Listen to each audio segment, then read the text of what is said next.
are at that time when a great transition takes place. The society, the way we know it now, is changing very rapidly. People are becoming more conscious of the fact that we need to change our habits and take responsibility.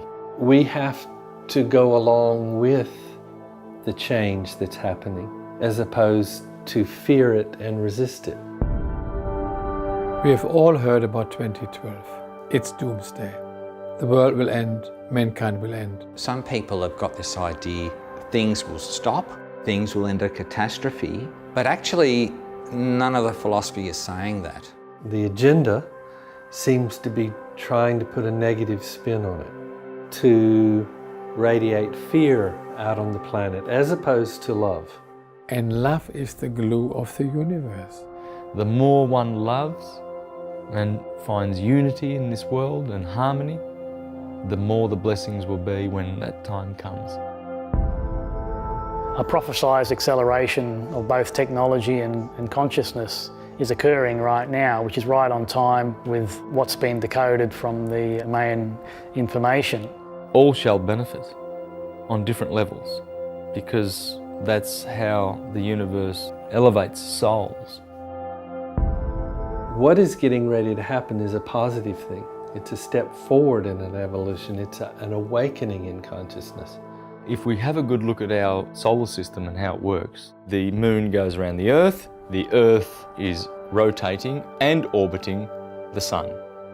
Now our sun, in turn, is orbiting Sirius.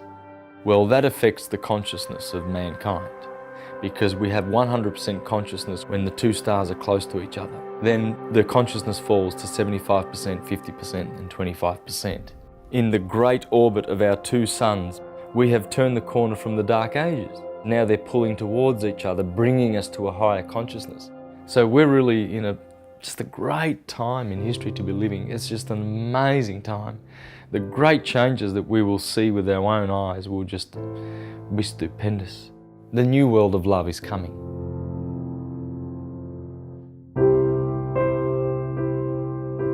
Life on Earth is affected by many cycles: the light of the day and the dark of the night, and our yearly cycle of the 4 seasons.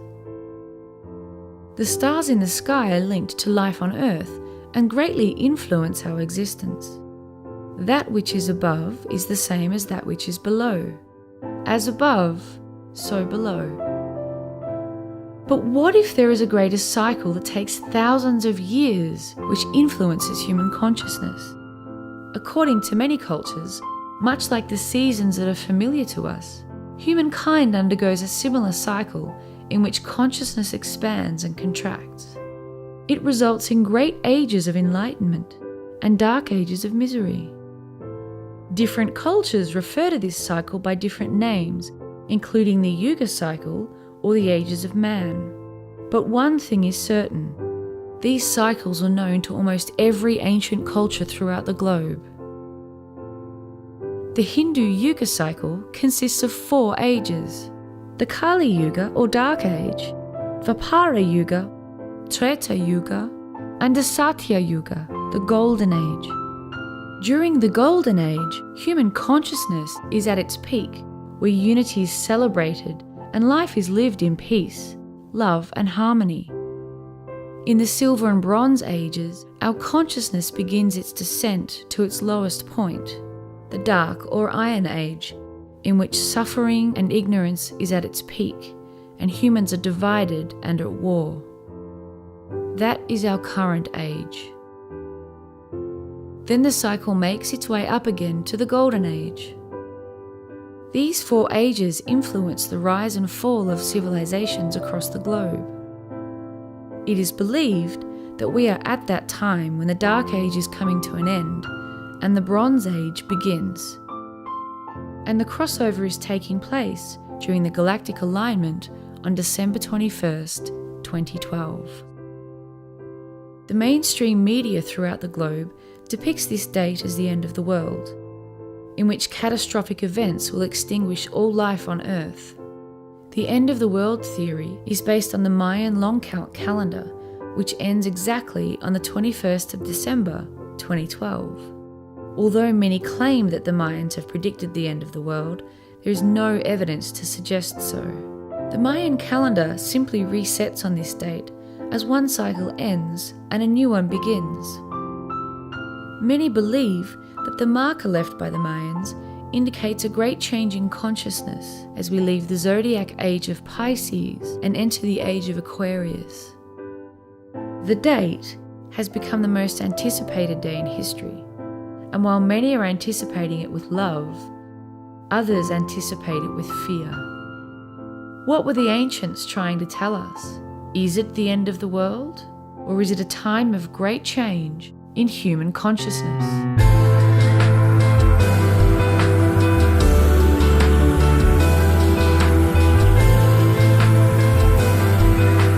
Man, know thyself, and you will know the universe and all its gods. So when one understands that we are the microcosm of the macrocosm, the stars that go above and around in various different cycles, then we understand the connection between us and the God. Individual people by themselves, groups, societies, the mood of the whole planet can all be altered, can all be changed. And the reason for that is because the planet, groups, societies aren't what they appear to be. They're just another level of consciousness. We're all consciousness. If consciousness changes to a higher vibration, which I feel is happening at 2012, then the society, the way we know it now, will not be there anymore. The old has to go. The new has to come. Religious traditions are looking forward to this time because they know that it will bring much peace and love and joy and wisdom to mankind. You become aware what you really are. You become aware that you're one with God and that you are God. Individual little elements or atoms of that divine. And when one realizes the God within us, he can see the God within everyone. Just trust in love, everything else comes. The universe knows what we need, and the solar system knows where it's going. The sun is flying through the heavens, taking us to new places, so we can rest assured that we're in good hands.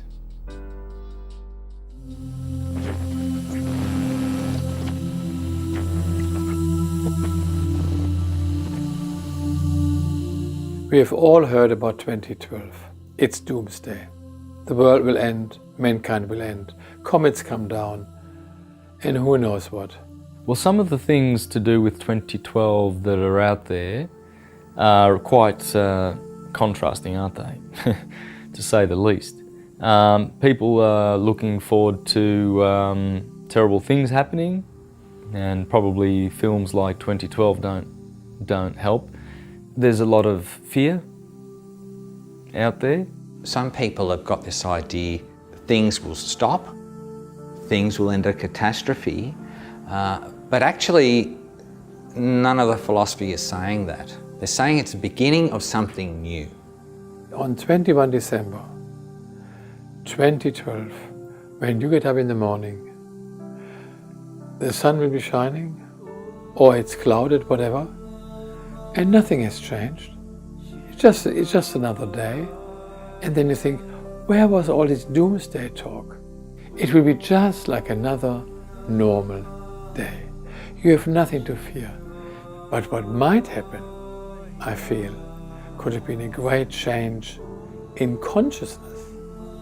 A prophesized acceleration of both technology and consciousness is occurring right now, which is right on time with what's been decoded from the Mayan information.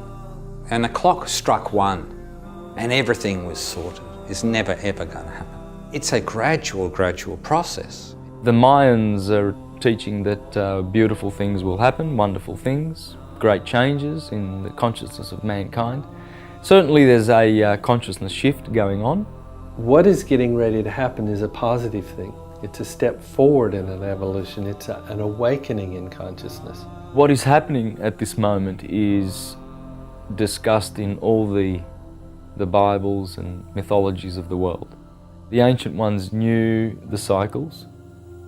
The Hindus call these cycles the Yuga cycle, 24,000 years, in which we go through the gold, silver, bronze and iron age, just like we go through the yearly summer, winter, winter. So we do this in the 24,000 year backward processional cycle. And we are at what the prophecies say is the time of the harvest, the time of the end of this wave of evolution of mankind, where certain ones awaken, remember who they are and reclaim their divinity. The society, the way we know it now, will not be there anymore or is changing very rapidly. People don't believe in the old system anymore.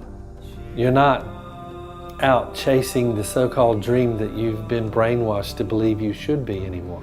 You're actually doing what your inner self dictates to you. People start to become aware of who they are, and they start to realize that there's more to life, and they really do want more, but not in terms of material things. They want more in terms of peace and love and no more wars.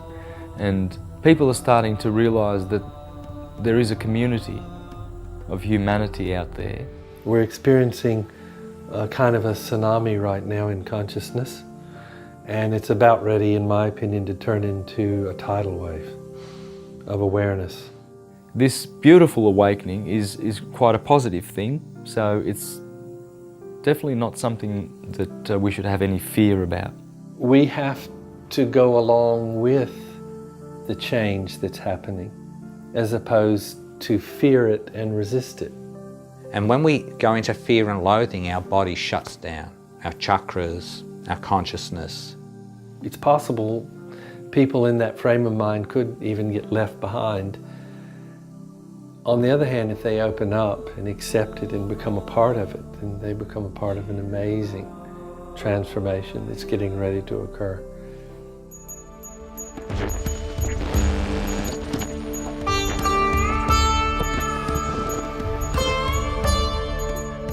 What is really, in fact, going to happen is the galactic alignment in two respects. If you look at the galactic plane, if you imagine the galaxy as a very, very thin dish in the heavens, well, our sun, it's in a cycle of 24,000 years called precession of the equinoxes. And during that cycle, it spends 12,000 years above the equator of the Milky Way galaxy, the galactic plane, and 12,000 years below. So our sun is now sitting below that galactic plane, and it's popping its head through and it's passing that galactic plane right now as we speak, and on the 21st of December 2012 it'll be moreover. The other aspect of this is that the equinoxes have been migrating around the heavens through the signs of the zodiac for 24,000 years. The vernal equinox occurs on the 21st of March. Now, at the moment, on the 21st of March, it's actually Pisces, because it's the sign that appears on the horizon on the 21st of March. That sign is the sign that we're in. Now, we've been in that sign, the sun has been in it at the equinox for 2,000 years. Now it's right at the end of Pisces, and the new sign coming through is Aquarius, and the sun will be in Aquarius for 2,000 years. Each age is about approximately 2,000 years. Each age represents a kind of a level of consciousness, and at each shift there's a shift in consciousness, and that's the symbol for Aquarius. So the age of Aquarius is happening right now. The age of Aquarius represents a period where, spiritually speaking, instead of worshiping the single god or guru or martyr on the cross or whatever you want to have, instead of focusing your energies in that way, the age of Aquarius tends to look for truth in one another, in each other, and in each individual person. That's a big shift in the consciousness. It also represents the onset of technology, but hopefully clean technology. The Piscean age is an age of division. different languages, different cultures, different concepts and ideas. We're so divided, it's horrific. The age of Pisces has been true to its name. We've been very divided. We can look forward to an age of harmony with Aquarius, a greater level of understanding and unity of consciousness. And Aquarius is an air sign. It's a fixed air. So its nature is quite different to the mutable water of Pisces.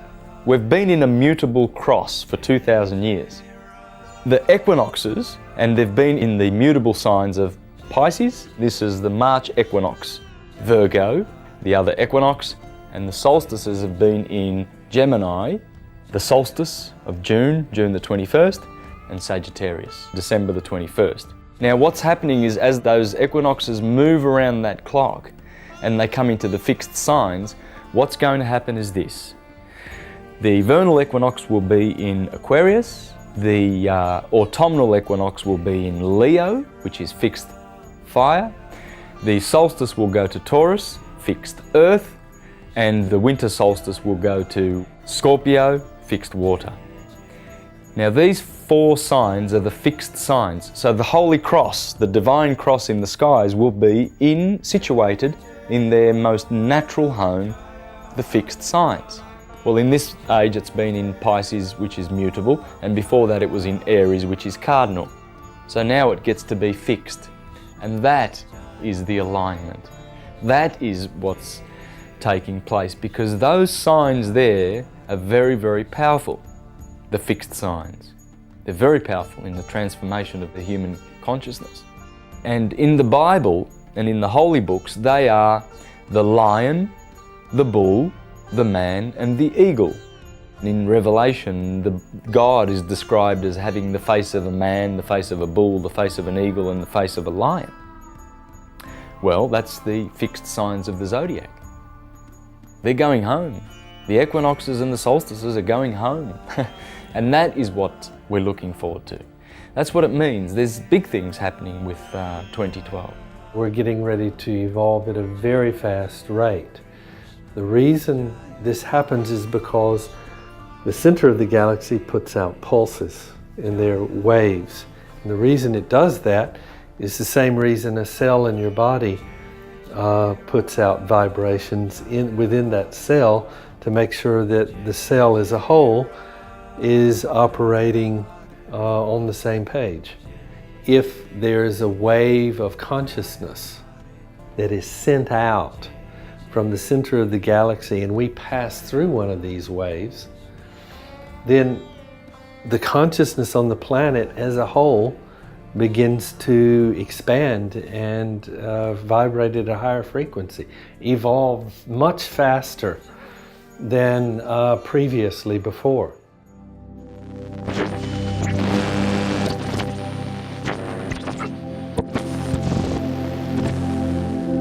There is what's called yugas, and yugas means world ages, and it starts off with called Satya Yuga, which means golden. Then it devolves into Treta, which means silver. Then we go to Dwapara, and this means bronze, and currently we're in the Kali Yuga, which means iron. And these cycles of ages go around continuously. The golden age lasts for 1.768 million years. That humans live for 100,000 years. That gold is something you eat off and maybe just discard like a paper plate today. The point is that they are very highly advanced souls, that the human Earth planet under the Satya Yuga, Golden Age, is only occupied by mystics, serious yogis. And it's described that the demonics live on another planet. So we're separated by space. Then as we move into the Treta Yuga, Silver Age, it becomes 1.296 million years. People live for 10,000 years, they eat off silver, and now the demons live on another country on the same planet. The only thing separating is ocean. Then we come into Dwapara Yuga, Bronze Age, which is 864,000 years, or half the length of the Golden Age. People live for 1,000 years. They have good and bad in the same family. You can see in the Old Testament that is Bronze Age culture. Dwapara Yuga, so they're living for 1,000 years. All the Old Testament folks, Noah or Adam, all live for a lot more time than we do. And then we come into Iron Age. In Iron Age, we're going to live for 100. Good and bad is in each and every single one of us. It's not separate now. It's in us. And we have to become conscious of not to fan the flame of the negative actions. In all the traditions, we are at that time when a great transition takes place. A wonderful transition, beautiful.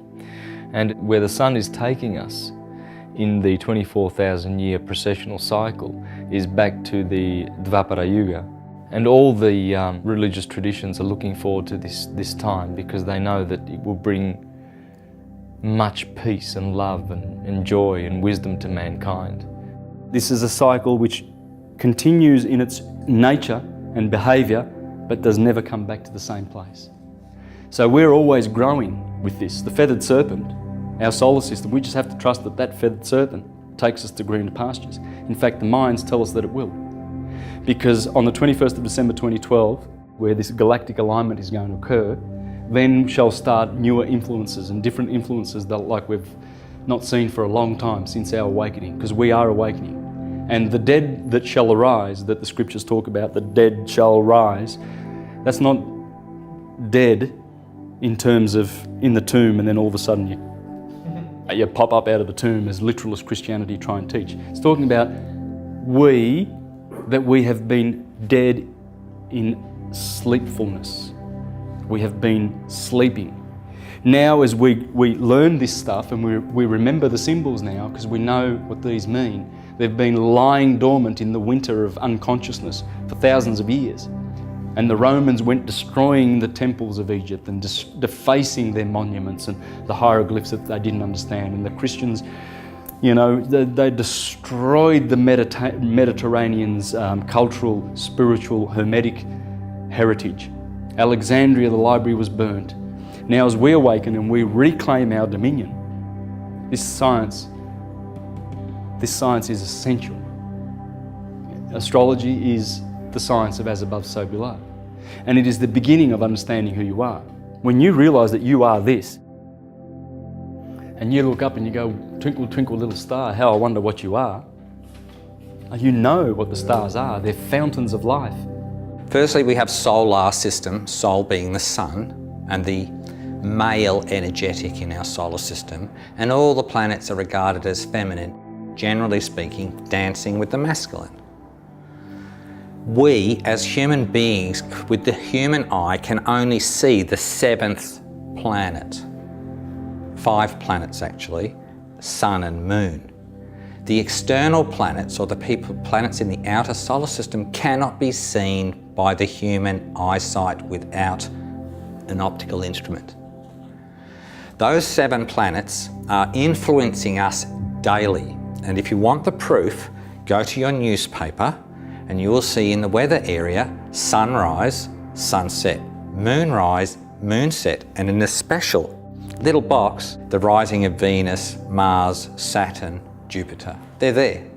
It's there. Now they've been trying to eradicate astrology because the Christian church doesn't accept it. But actually, they're the only group in the world that doesn't. The Jews are based in astrology. You can see the remnants of it in the Christian church with the 12 apostles. They've replaced the houses of the zodiac. And if you go into a Hindu temple, when you firstly go in, on the left, you'll see 12 constellations as deities. When you go all the way around the temple to see all the other persons in the temple, then there's the 7 planets. If it's a bright, sunny day when you wake up, it's having a good effect. If the clouds get between you and the sun, it filters that good effect. Now for plant life, aquatic or tidal behaviour, all feminine life on the world planet is governed by the moon. That's why we call it a menstrual cycle from the word moonstral cycle. And the other word we say is a lunar cycle, lunatic. And the law knows, the police know, and every authority knows that as the moon moves into its full position, it has an esoteric effect on humanity. Many, many more stupid acts will be occurring around the full moon. Do they affect us? Absolutely. The sun and the moon are the strongest on the earth.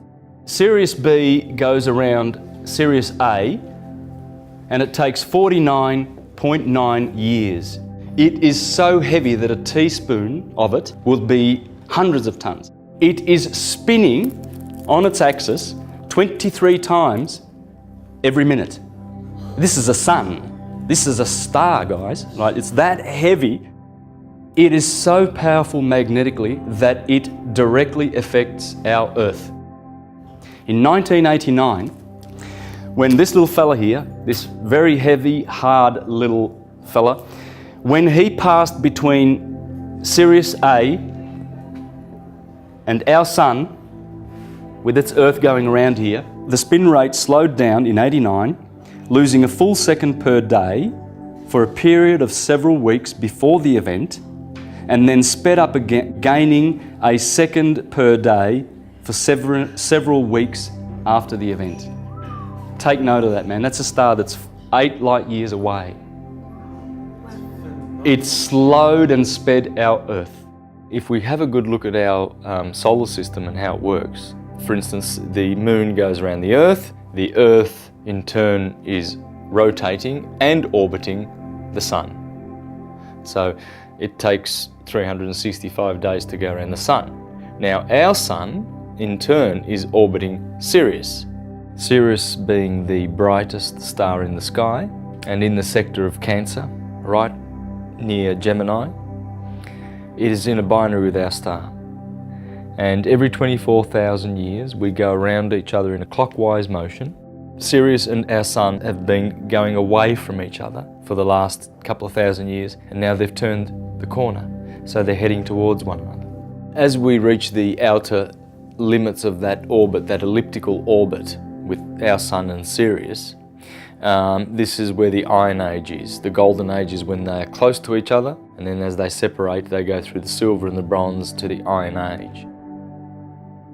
Well, that affects the consciousness of mankind, because we have 100% consciousness when the two stars are close to each other. The consciousness falls to 75%, 50%, and 25%. We've not enjoyed full consciousness for a long time, and many of the gifts and abilities and powers that we once had. As we have turned the corner in the great orbit of our two suns, Sirius and our sun, as we have turned the corner and they are hurtling towards each other now, we have turned the corner from the Dark Ages. We've come out of the dark period because the suns have been pulled apart and their influence is weakened, and therefore our consciousness has dropped. Now they're pulling towards each other, bringing us to a higher consciousness. And that's nature. Nature helps us and carries us through the ascension process. So it's all loving. Even though there's chaos and there's fear and anguish and chaotic events occurring around us in our world, even though that is happening, that's really just the remnants of the Dark Ages. So we've turned the corner. The two suns are hurtling towards each other at great speeds now, and that's the beautiful part of where we are. So we're really in just a great time in history to be living. It's just an amazing time. The great changes that we will see with our own eyes will just be stupendous.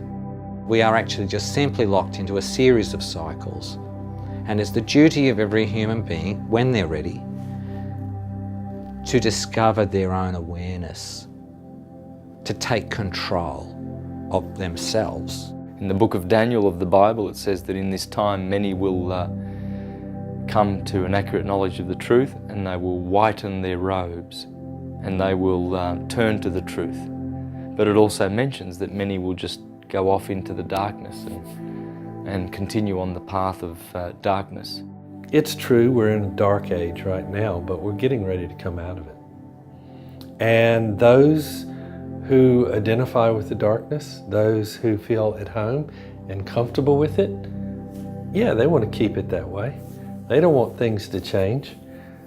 They're afraid of light coming in. They're afraid of people waking up. If everyone starts to find out that this, what 2012 really is about, then that's going to accelerate the process even more. They're going to start catching on to the truth of what's happening. So to suppress the information is part of the 2012 agenda.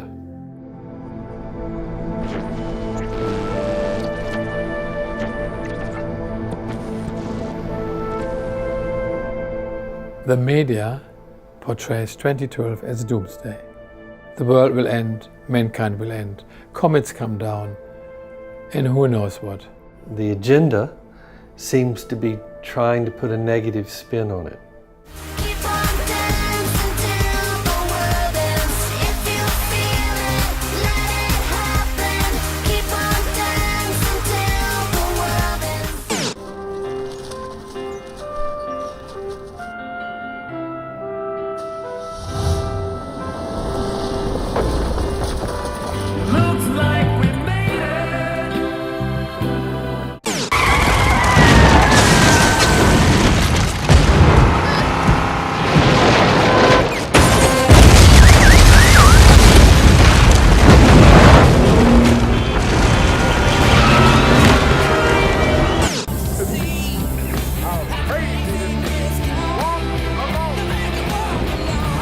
Get it on for the end of the world. New Links 2012, the final edition. A growing number of Americans getting ready for doomsday. You think that's crazy? Right after the break, spend a couple of minutes listening to our next guest and see what you think then. Well, you may have your car, lawnmower, and the family junk stuffed in your garage, but for one Arizona man, it is the staging area for doomsday. And he is not the only one. The supplies and tools he needs to survive the apocalypse, whichever way it may come. People preparing for basically the end of days and extreme doomsday bunkers. Jake Jacoby is joining us now with more about that. Well, there is a phenomena right now among people, especially because of the year 2012, to take more advantage of being prepared for doomsday-like disasters. Thousands are now on high alert, stockpiling food and building underground bunkers, even in Australia. And companies are cashing in.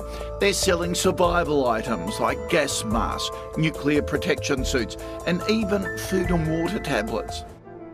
The obvious question comes, well, why would anyone want to take something that isn't necessarily negative, and even worse, something's actually a positive thing, and turn it into a negative thing? Using it as a means to radiate fear out on the planet as opposed to love. The people who got their hooks into this information, disinformation, misinformation, have really hoodwinked humanity's progress. So in the movie, for instance, 2012, there's fear and loathing. And this is so far away from what the potential is. Because if you can radiate fear, that can keep that frequency, which is expanding and growing higher, contracted. That, to me, suits the 2012 agenda.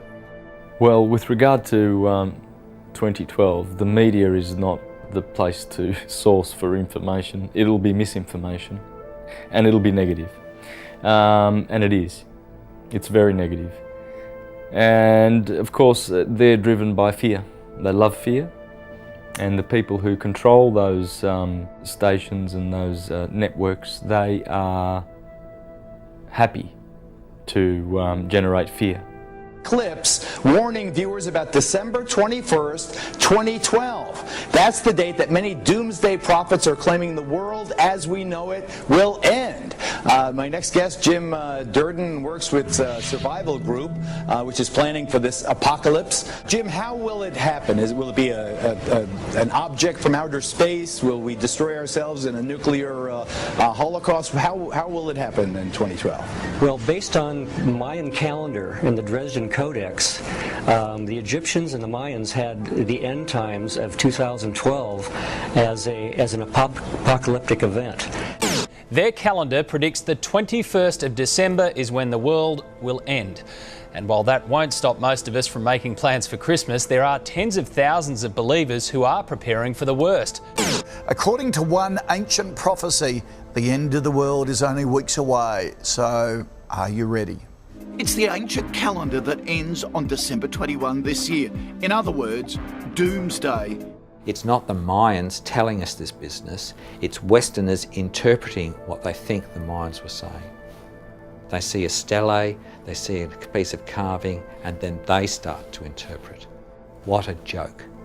What an absolute joke. There's been a lot of co-opted, incorrect information out there, and it's deliberate. Major media destroy information. If we had a mainstream media that even vaguely associated itself with the true meaning of the word journalism, none of this would be possible. But the same people that control the politicians own the media. And so the media is not there, just like governments, to serve the interests and inform the people. It is there to tell the people what those who own the media want them to believe. They see this consciousness happening and they're fighting it with everything they've got. And so they're trying to turn it into a negative thing as opposed to a positive thing, which is really what's occurring. If you take the Mayan perspective, the Mayans have got a totally different perspective to what we think, what we've been taught, but they believe that good things are coming. The Mayans themselves never said the world would come to an end. The only guy who did, the first guy, was Jose Arguelles, who later renamed himself Voltan Valtan, the ancient Mayan god, because he had turned into the reincarnation of it. And he, in 1988, wrote a book called The Maya Factor. The Mayans themselves, however, said the complete opposite. They had left behind carvings in stone saying that there would be good things happening in the future, like such and such a day after the 21st of December. And the fear for mankind is basically the fear of death, which we shouldn't have. Because if we continued to teach our original nature religion, and we didn't stop with the advent of Christianity, we would still know. We would know that death of our body is just it's a non-event, because the soul is immortal. But because we've lost this wisdom and true religion about the soul and its immortal nature with fictional religions, we have fear of death. There was never fear of death. The fear sets up a victim, perpetrator and rescuer cycle, right? And we get trapped in that victim, either victim mentality or perpetrator or rescuer. A rescuer is just another victim. And there's nothing more debilitating, more controlling and limiting than the victim mentality. We're encouraged by this manipulation throughout our lives to see ourselves as victims, to blame someone else. Oh, I'm a victim, I'm in this situation because of A, B, C, D, and on it goes. And when we're in that state, we're going to stay in that state, because when you think you're a victim, the victim vibe goes out, the victim circumstance goes in. When you say, hey, I'm not a victim, I'm in control of my life, I've created these circumstances I don't like, therefore I can create circumstances I do. At that point, the victim mentality is gone. Victim circumstances stop being attracted, and suddenly people come into your life who are just the people you need to get you out of the circumstances you don't like. And if you don't realize what's happening, and most of us don't at the time, we say, oh my God, mate, I was so lucky. This fella came into my life at just the right time, this person, I couldn't believe it. Amazing luck. No. You pulled them in because your state of being had changed and you synced with what you needed to get out of that situation. We are so in control of our destiny, it's unbelievable. And yet billions are persuaded they're not, and therefore they create a very different reality. So if we're in fear, we can attract a reflection of fear. The fear is a lack of being all-powerful. And so being anything less than infinite love puts us into a state of fear. One of the first things we're subject to is fear. You can just fall over and hurt yourself. I could bleed. You don't want to put your hand in that, pot, it's too hot. There's sharks in the water. All these things, fear. And this is the greatest stick that anyone can give to controlling a human being. It's called slavery. Any other name you can call, but nonetheless, if a person doesn't have freedom, they have to become some sort of slave. This is the way we become. Our consciousness is controlled. We wake up in the morning, the alarm goes. We have X amount of time before we have to be at work. We know if we leave a few minutes earlier, we'll probably have an easier travelling time. This is all fear. All of it's fear. I don't want to lose my job. If I lose my job, I lose my house. My wife will leave me, my children. It's all fear. What we don't want to become is slaves to the media. There's a machine that's pumping out every day. They say two things about the paper that you can rely on. The price of the newspaper and the date. Those two things you can rely on. And then they say, you better check the date. If you're tricked into fearing by the media and people talking of weapons of mass destruction and all this over and over again, if you're tricked into going into the fear camp, then what is actually happening is you're relating to the universe through your ego, which is easily controlled and easily deceived. By keeping us involved with fear, it will be very difficult for us to, let's say, ascend. That's the popular word for that. The people who control our society don't want us to go into bliss.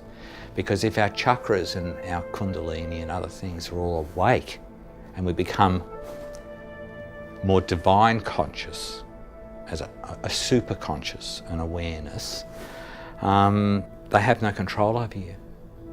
If there's nothing to fear except fear itself and you drop that fear, then you have to be in bliss. If you choose love, the ego subsides, you wake up and you start seeing the reality of what's really going on around you. The ego only has a very small vision of what actually is taking place and occurring. And an individual in an ego is very easily controlled. But a person awakening, a person who becomes enlightened, can't be controlled at all. In fact, there's an old saying that an enlightened being plays with the universe the way that a child plays with a ball. Because they see the reality of everything. They can't be tricked. They can't be fooled. It's like a spell has been cast on the human mind to disconnect us from the full magnitude of who we are. And great news is the people in control of breaking that spell is us. Not some external force, us. It's just a choice. We're now in a time, a wonderful time, when balance is returning. You just have to have faith to trust in love, to choose love and to trust in love, and that will end up taking you into a much better place. The more responsible we become for our actions, the more harmonious the world will be.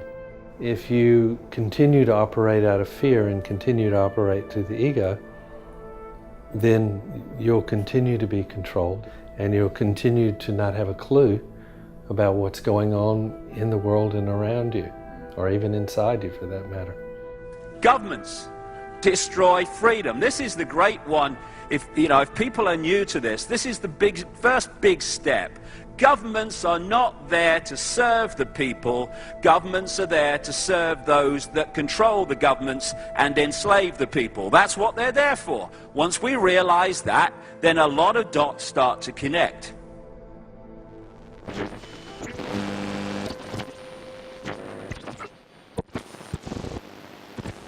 The very word secrecy is repugnant in a free and open society.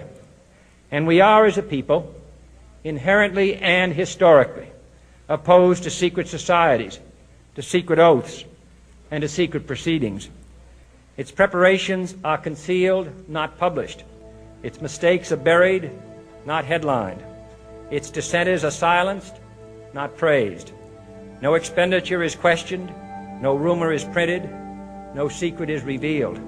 For we are opposed around the world by a monolithic and ruthless conspiracy that relies primarily on covert means for expanding its sphere of influence, on infiltration instead of invasion, on subversion instead of elections, on intimidation instead of free choice. It is a system which has conscripted vast human and material resources into the building of a tightly knit, highly efficient machine that combines military, diplomatic, intelligence, economic, scientific, and political operations. It's supposed to be a hidden elite which own and run the corporations, they own the banks, they own the media, and so they've got total and absolute control of everything just about. They control all the major important institutions of the world. They subvert organisations, they infiltrate organisations, they are very, very active, they send spies all around the world, they hack our telephones and listen to our conversations. We're being spied on by these families. I'm talking about the real owners now. The real owners, the big wealthy business interests that control things and make all the important decisions. Forget the politicians. The politicians are put there to give you the idea that you have freedom of choice. You don't. You have no choice. You have owners. They own you. They own everything. They own all the important land. They own and control the corporations. They've long since bought and paid for the Senate, the Congress, the state houses, the city halls. They got the judges in their back pockets. And they own all the big media companies, so they control just about all of the news and information you get to hear. They got you by the balls. They spend billions of dollars every year lobbying to get what they want. Well, we know what they want. They want more for themselves and less for everybody else. They're not in the spotlight, so to speak. They're not the world leaders that we see, but there's something behind that. That's a fairly obvious thing because leaders come and go, don't they? They're always transient.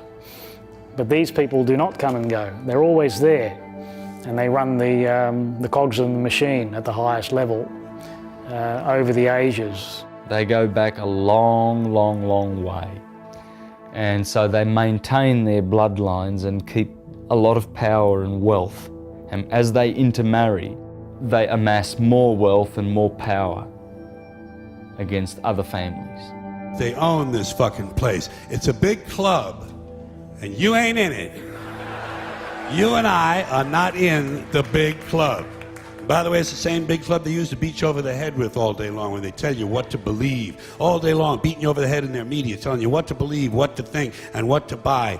The table is tilted, folks. The game is rigged, and nobody seems to notice. Nobody seems to care. Good, honest, hard-working people, white collar, blue collar, doesn't matter what color shirt you have on. Good, honest, hard-working people continue. These are people of modest means. Continue to elect these rich cocksuckers who don't give a fuck about them. They don't give a fuck about you. They don't give a fuck about you. They don't care about you at all, at all, at all. These elite families call themselves the Illuminati. Their symbols are always, you'll have an eye or a pyramid or something like that. Not that these are bad symbols, these are beautiful symbols, but by using these beautiful symbols, they've given them a bad name, so people associate the pentagram and the hexagram with satanic symbols. Well, they're not, they're just nature's symbols. We know you are ruthless. We know you are evil. To David Rockefeller, to the Rothschild representatives here, to the Queen of the Netherlands, to all of you, we tell you, you are not our queens, you are not our kings, you are not our gods. We do not belong to you. We are not your slaves. We stand as free humans, have stood since the beginning of time against the strong men, against the thugs, against the bullies. We will defeat your world government. The Illuminati are after world control. They want a new world order. A new world order. A world where the rule of law, not the law of the jungle, governs the conduct of nations. When we are successful, and we will be, we have a real chance at this new world order, an order in which a credible United Nations can use its peacekeeping role to fulfill the promise and vision of of the UN's founders. I had planned another closing message, but I feel compelled to say what I'm about to say. Now, I risk sounding like a conspiracy theorist, but it's no longer a theory. What I'm about to say is fact. The secret organizations of the world power elite are no longer secret. They have planned and are now leading us into a one-world communist government. This is terrorism of the most worst kind, brought on you by our own government. And it's not going to be a nice new world order. It's going to be a fascist oligarchic dictatorship. It's going to be hell on earth. Martial law, concentration camps, but they just want their workers. They want a very, very wealthy, rich class and workers. No smart people, no bottom class, just slaves, and them. But I'll tell you what they don't want. They don't want a population of citizens capable of critical thinking. They don't want well-informed, well-educated people capable of critical thinking. They're not interested in that. That doesn't help them. That's against their interest. Darker force is really a fear a man who is in touch with his own truth and is dictated by that, because they can't control you anymore. Well, they could very well lose their power base by us becoming awakened. And so, in order to keep us under control, they promote an agenda of fear.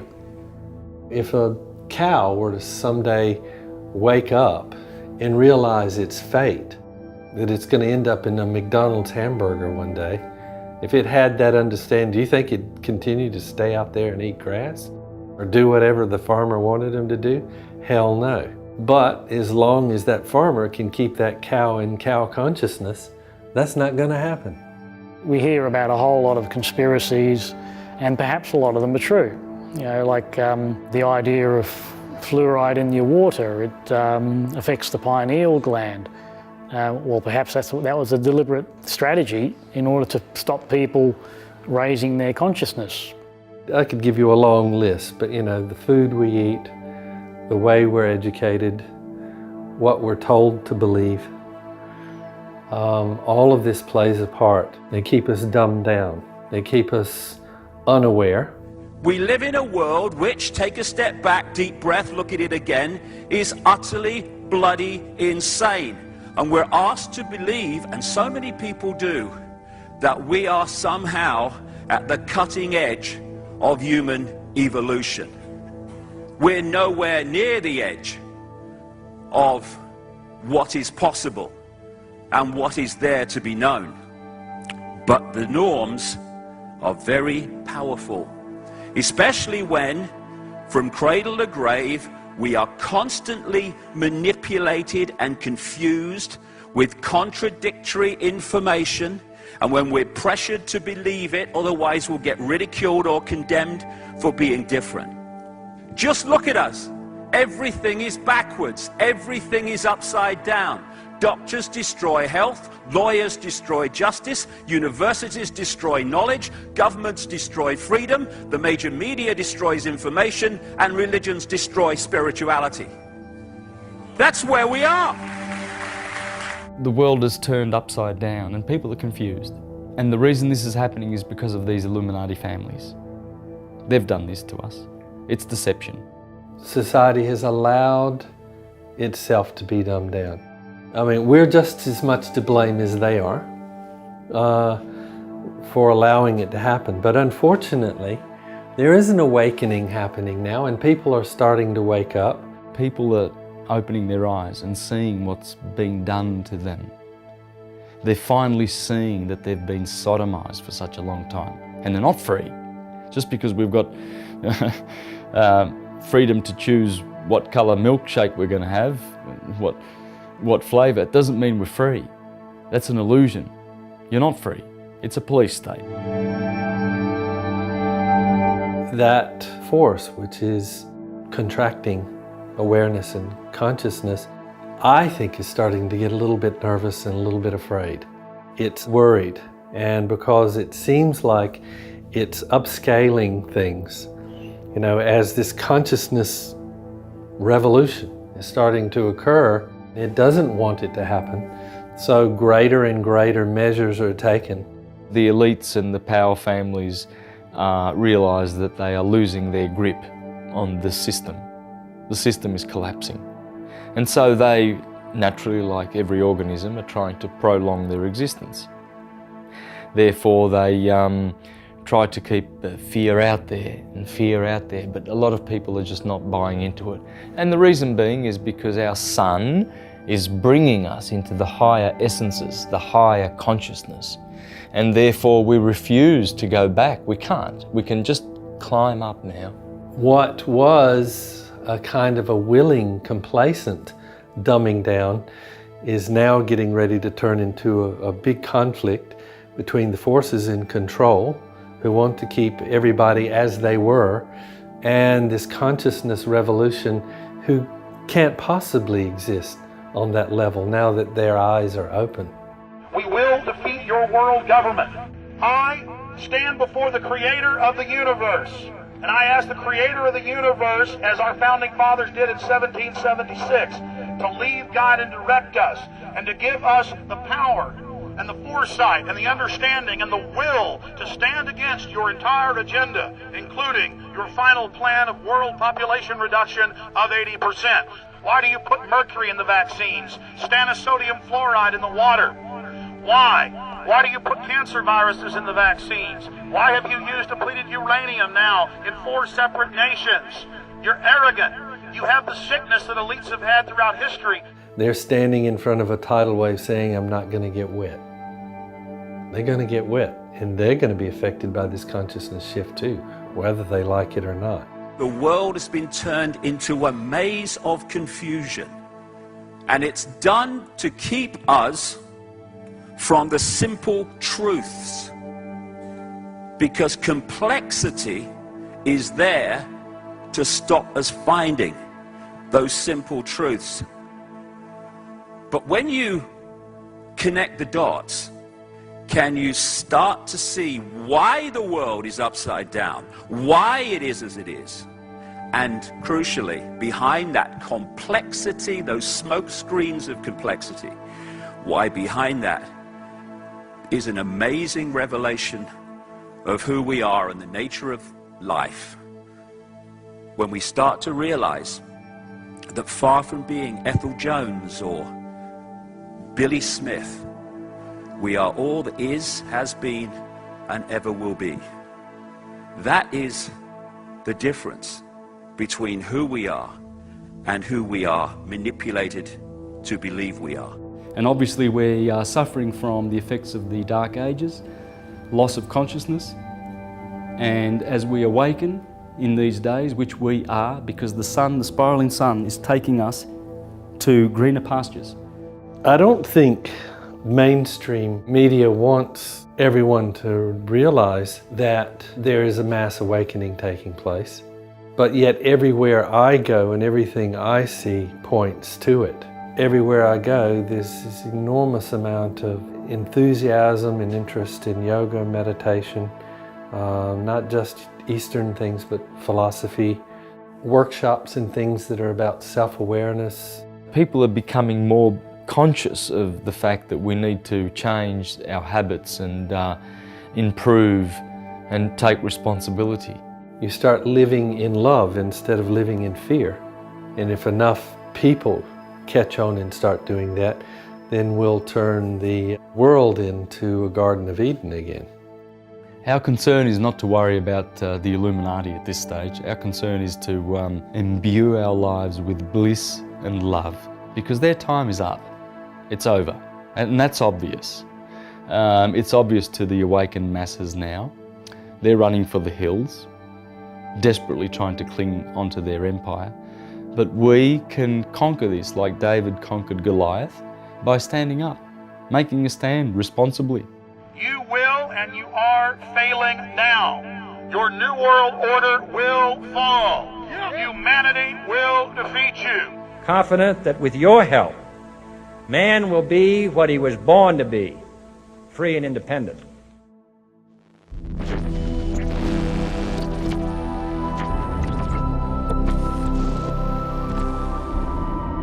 There is only one of us here experiencing a fractal holographic experience of itself. Each one of those individuations, no matter how infinitesimal, has got the entire whole within itself. There's this illusion that we're something else, but in truth all we are is consciousness observing the manifestations of consciousness dance before our eyes. We are all the same person watching ourselves from different viewpoints, from different attitudes, from different environments. Everything in creation is the same energy, and energy is consciousness, energy consciousness. So we're looking at creation being one gigantic consciousness, one gigantic mind, of which we are all part. So we're like droplets of water in an ocean of consciousness. We're individual to a certain extent, but all together we make up the whole. There's nothing to do in this world of bamboo, but everybody needs a hobby, right? You're just here to experience. You're having a good time, right? But the illusion that we put ourselves into can be so powerful that we can get lost in it. Every human being is God himself, but he does not understand his true self and is constantly engulfed by the influence of his mind, his intellect, which we call as a great illusion. He's constantly driven by this great illusion. The world is like a ride at an amusement park, and when you choose to go on it, you think it's real, because that's how powerful our minds are. And the ride goes up and down and round and round. It has thrills and chills, and it's very brightly colored, and it's very loud, and it's fun for a while. Some people have been on the ride for a long time, and they begin to question, is this real, or is this just a ride? And other people have remembered, and they come back to us, and they say, hey, don't worry, don't be afraid, ever, because this is just a ride, and we kill those people. Shut him up. We have a lot invested in this ride. Shut him up. Look at my furrows of worry. Look at my big bank account and my family. This has to be real. It's just a ride. The one energy wishes to experience itself, right? But when it's in the oneness, it cannot experience itself. It only knows it as a concept. And so it does the next best thing. It forgets what it is. By deliberately forgetting who you are, what you are, you can have the experience of remembering.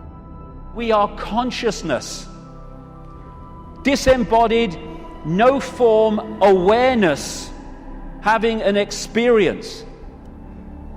Like a Central American shaman said, we are perceivers, we are awareness, we are not objects, we have no solidity. We, or rather our reason, forget this, and thus we entrap the totality of ourselves in a vicious circle from which we rarely emerge in our lifetime. And that vicious circle is what the control system wants to keep us in, because then we're controllable.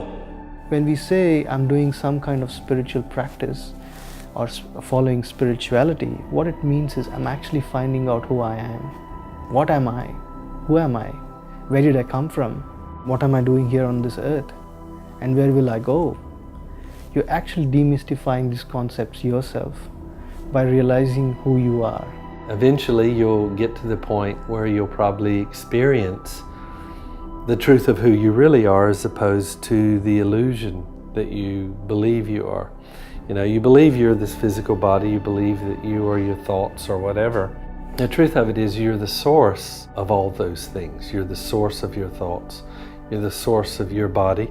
You're the source of all your emotions. You're the place from which all that comes. But we've been tricked into believing, for whatever reason, that we are these things. But we're not these things. We're actually the creator of those things. We are nothing short of divine. We are undifferentiated consciousness. As we remember who we are and acquiring more powers, we are learning that we are co-creators in this experience and what is about to happen. Enlightenment really means you become aware what you really are. You become aware that you're one with God and that you are God. Well, like a drop is to an ocean. You put a drop of water in the ocean and it becomes the ocean. Well, that's what we are. We are units of divinity. We are deific atoms, units of God. And that's what the scriptures say, we are sons of God, in that sense. So it's beautiful. Far from being worthless, we are unique and vital droplets in this ocean of consciousness we call God or creation. This God, as we call it, is not some guy with a beard sitting on a throne saying you have sinned and you shall be punished, or somebody out there. It's actually within us, it's around us, it is everything. It is the consciousness that is expressing itself in all the variety of forms that we see. Obviously we are at a different level of consciousness to a wall, but it's still, the wall is still God at a different level of consciousness. It's still the same whole. Doesn't matter which race, culture everyone is confined to, but the same God which resides in me resides in everyone. And when one realizes the God within us, he can see the God within everyone. You never see positive drug stories on the news, do you? Isn't that weird? Since most of the experiences I've had on drugs were real fucking positive. Who are these morons they're finding? That's what I want to know. How about a positive LSD story? Wouldn't that be newsworthy just once? To base your decision on information rather than scare tactics and superstitions and lies? Just once. I think it would be newsworthy. Today, a young man on acid realized that all matter is merely energy condensed to a slow vibration, that we are all one consciousness experiencing itself subjectively. There's no such thing as death. Life is only a dream, and we're the imagination of ourselves. Here's Tom with the weather. The body is the way our awareness experiences this reality. If I want to interact with this reality, which is a frequency range, I have to have an outer shell, we all do, that vibrates within this frequency range, because our consciousness is vibrating much too quickly. It's like radio 1 trying to make connection to radio 2. They're on different wavelengths. It's never going to happen. So we take on this outer projection we call a body, and therefore I can pick this up and interact with this reality. What the control system wants us to do is to believe that that projection, that vehicle to experience this reality is who we are, because then we go from I am all that is, has been and ever will be, I'm Charlie Smith, I'm Ethel Jones, I've got no power. It's the whole bottom line of it. The United States has two satellites. They're called the GOES, G-O-E-S. The role of these satellites is to measure the magnetic fields of the Earth and send back readings every 30 minutes. And those readings normally fall within a certain range of data that scientists are relatively used to seeing. Well, it was in September of 2001 that scientists began to see some readings that were off the map, just off the scale compared to what they'd seen in the past. And they said, well, what's happening? What is it that could be influencing the magnetic fields of the entire planet to such a degree that we're seeing these big spikes that our satellites are sending back? We've never seen these before.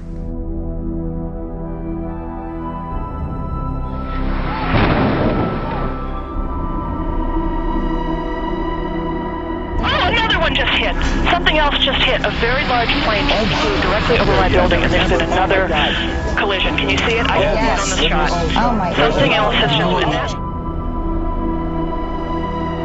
They overlaid the data from the satellites onto a calendar of months and days, and lo and behold, what they found is that the spike was occurring precisely during the time of September 11th, 2001, and even more precisely that the first spike occurred 15 minutes after the first plane hit the first tower in the World Trade Center. Now, the reason this is so important to a scientist is because for 300 years, our science has been based on two false assumptions. The first false assumption is that everything is separate from everything else, that what happens in one place has no effect on what happens anywhere else, and if it looks like it does, it's only a coincidence. The second false assumption is that our inner experiences of thought, feeling, emotion, and belief have no effect on the world beyond our bodies. Based on those two false assumptions that have been accepted for 300 years by scientists, I can see why there would be a disconnect when they're looking at magnetic fields of the Earth spiking precisely the moment the human emotion of the planet is focused on a disaster. We live here in Australia, and recently there were 2 cyclones in the same year in northern Queensland. What I noticed when we went and looked on the weather station, on the Weather Channel, is the men and women who were telling the public about that thing, they're saying it could generate into a much bigger storm. And so what's called focused human attention is that they drew everyone's mind into the idea that this is going to generate into a much bigger storm. And that's what they kept saying until focused human attention on the storm made it grow bigger. Now, if we're thinking that that's not true, then we have to look at this gentleman who's getting some vessel of water, and he says love and puts a little label, love, and the molecular structure all goes into harmony. Then he gets the same water, puts in a different vessel, puts hate, and everything goes into chaos and stress. In actual fact, in a scientific basis now, if a person, the scientist, is carrying out an experiment, he has to leave the building, the area, everything, because his consciousness is going to affect the outcome of the experiment. So they now have to carry it out when he's not around to get a true result scientifically. Thoughts are very powerful. If it is a positive thought, it will travel to the positive collective. If you send out a negative thought, it will travel to the negative collective around the world, and it will have a negative effect on the planet. Well, almost universally, ancient texts and traditions have reminded us that we are connected. They've said that we are one, that we are part of our world, that we're part of one another, that we're part of the earth and the changes in the earth. And what I've found is, over the last 22 years, as I've traveled nearly every continent of the earth and spoken to people from so many different traditions and cultures, is that people really want to believe that. They want to believe, and they like to believe that we're truly connected, but they need a reason for that belief. Science is now giving us that reason for our logical mind to make the connection, to see how we're related and how we influence the world, and how by honoring that connection through our hearts, we literally have the power to influence the very fields of this planet to sustain life in the world, sustain the health and the healing and the well-being of our bodies, and it's all about the magnetic fields of the earth. In Washington, D.C., people from all over the world came there to meditate, and the crime rate dropped dramatically during that time, proportionally to the amount of people who are meditating, in exact proportion. I work very hard here in this center to keep the vibrational rate of this room at a very high frequency.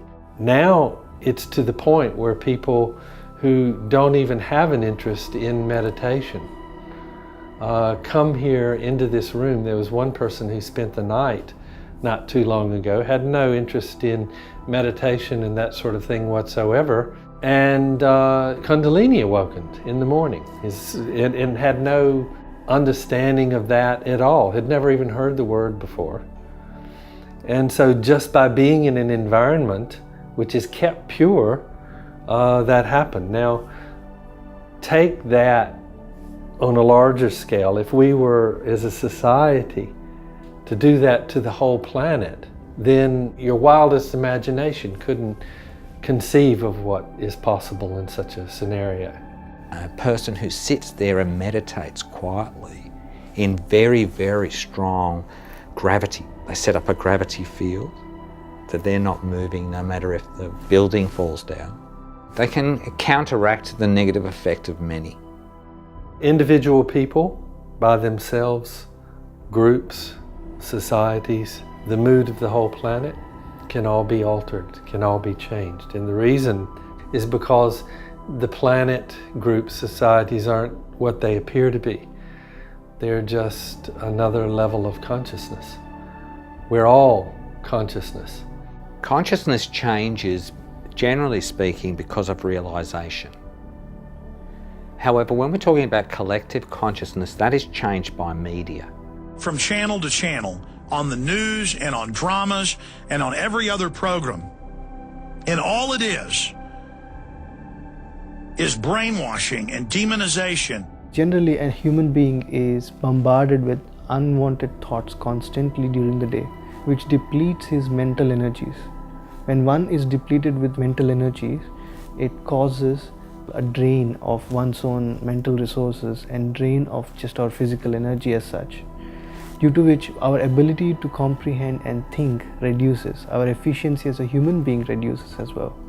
But when you do something spiritual, it's associated with spirituality, you're constantly gaining positive energy. So the ability for personality defects to manifest is less. If consciousness changes to a higher vibration, which I feel is happening at 2012, then the society, the way we know it now, will not be there anymore. The old has to go. The new has to come. I don't feel that one thing is going to evolve independently of another. I feel that in this field of consciousness that we live in, things operate in a uniform way. And we are now passing through a period in which an acceleration of consciousness is taking place. Everybody's benefiting from these finer conscious levels that we are arriving at, simply by means of where the sun is taking us. The earth itself is a conscious living entity. And if the beings living on it choose to raise their frequency, they choose to live in love as opposed to fear, plants will grow greener, the oxygen in the air will replenish, the pollution will start to disappear. It'll turn literally into a utopia, heaven on earth. It's up to our focused attention to create that reality. But we have to become aware of who's meddling in our minds. Our mind is our biggest problem when it's not under our control, Somehow we have this wrong idea that we have to do that by going out there and building it. You don't go out there to build it, you go in here to build it. You find it in here first and just allow it to radiate out around you. And everything else then naturally happens by itself. As people begin to awaken and take on responsibility, we can expect to see a much more harmonious world. It's just a ride. And we can change it anytime we want. It's only a choice. No effort, no work, no job, no savings of money. A choice right now between fear and love.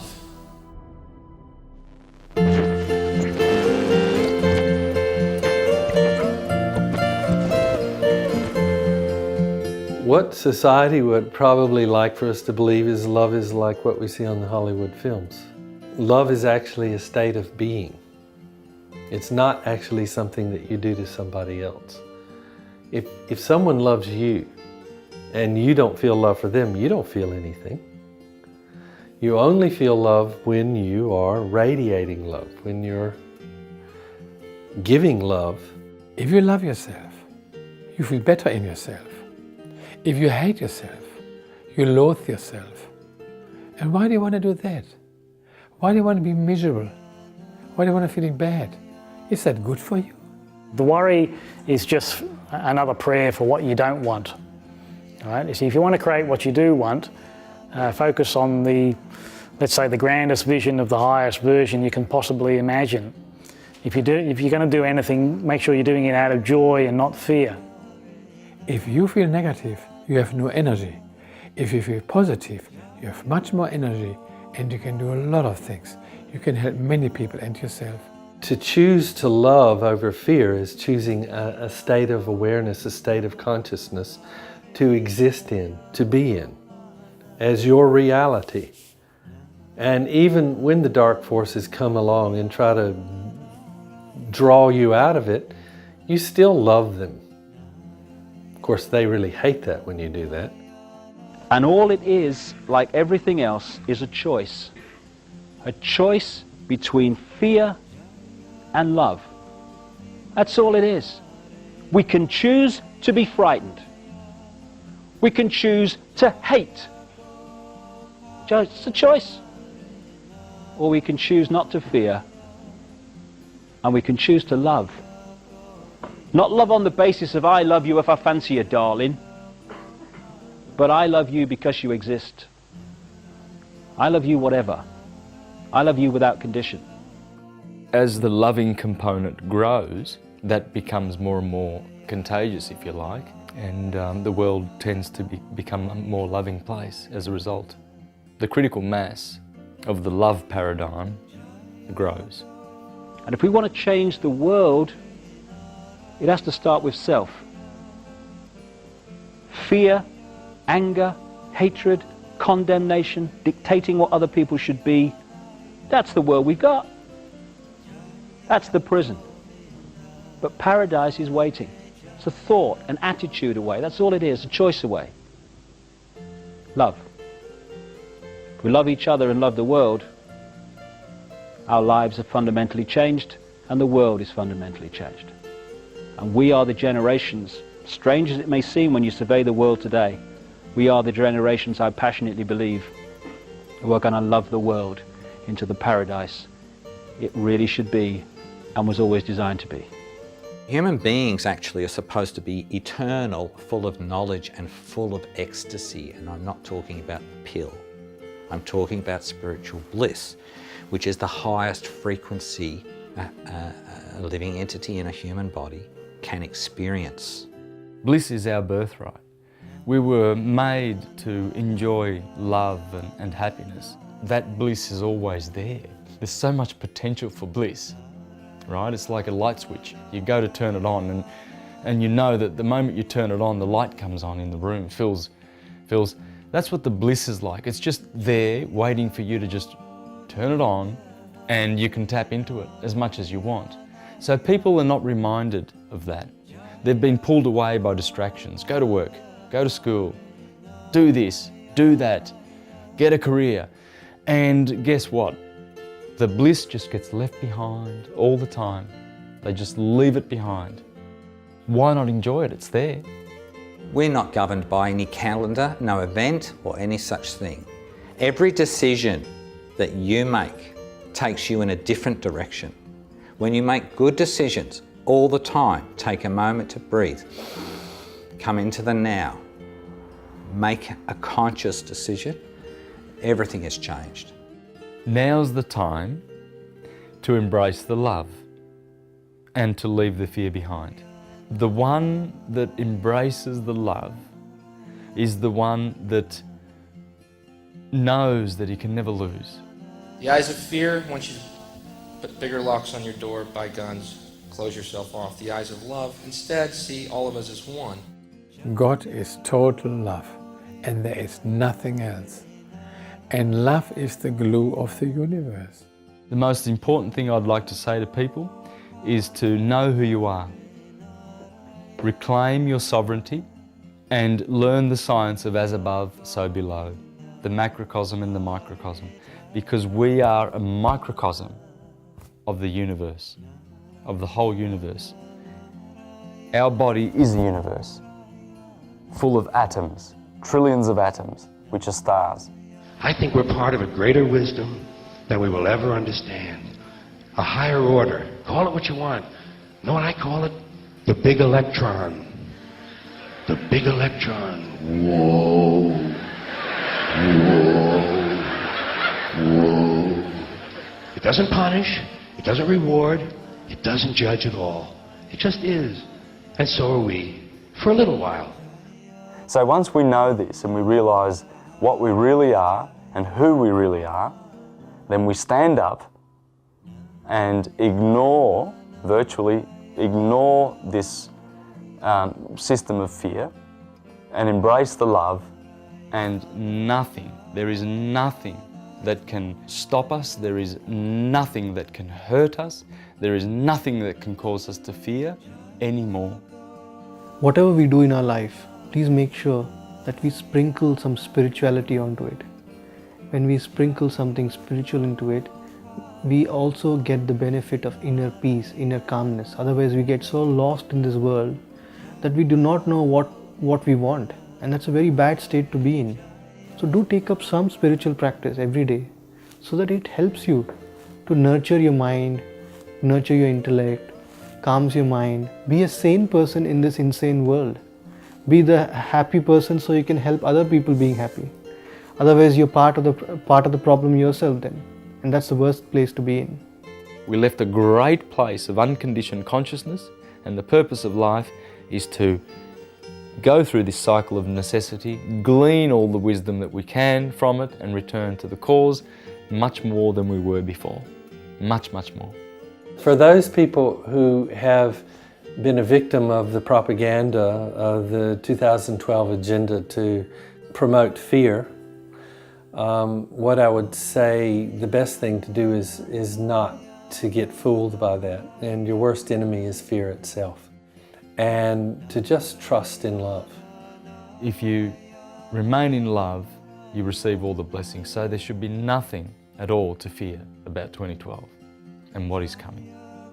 You are what you think. What you think, you will become.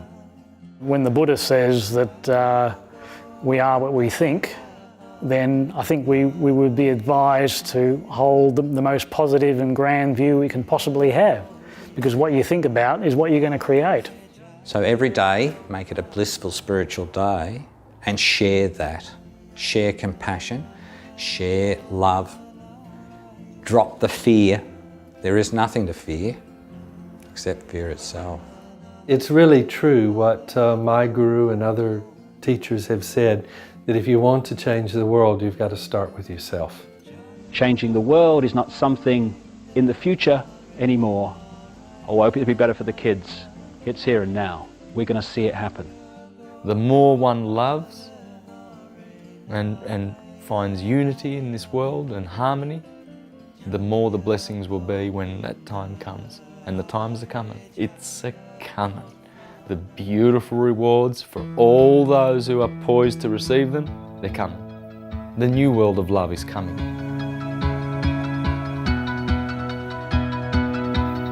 As the date approaches, more and more people are becoming aware of its significance. Is it really a window of great change in consciousness? Is that what the ancients were trying to tell us?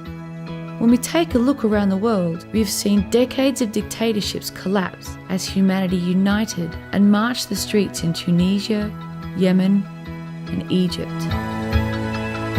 Injustices have been exposed by WikiLeaks, such as the Afghan war logs, which uncovered corruption, murder of civilians, and a multitude of US military cover-ups.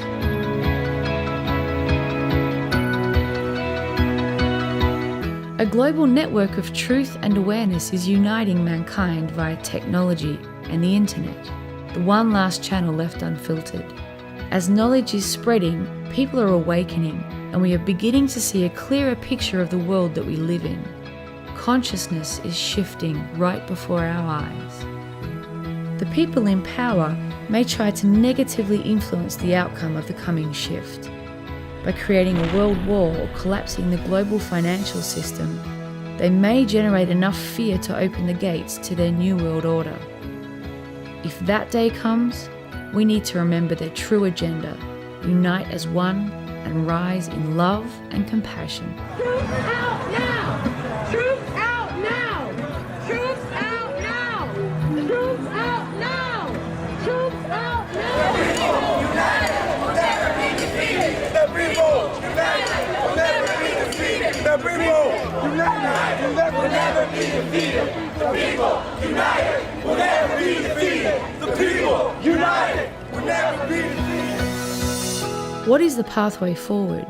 Perhaps we're here right now to define what comes next. Is it not up to us to act together and build a better future? A world without suffering? We have learned that the galactic shift is empowering us to create great change, and the elites are trying to influence that change with fear. We have learned that we are fractals of one consciousness experiencing itself, and with the power of the collective, we can change our experience anytime we choose to do so. When we focus all our devotion and envision a new beginning, we will create a world of peace, love, and harmony. The time is right now. Heaven or hell on earth is up to us, and it's only a choice between fear and love. How this will play out, only time will tell as we approach December 21st, 2012 and beyond.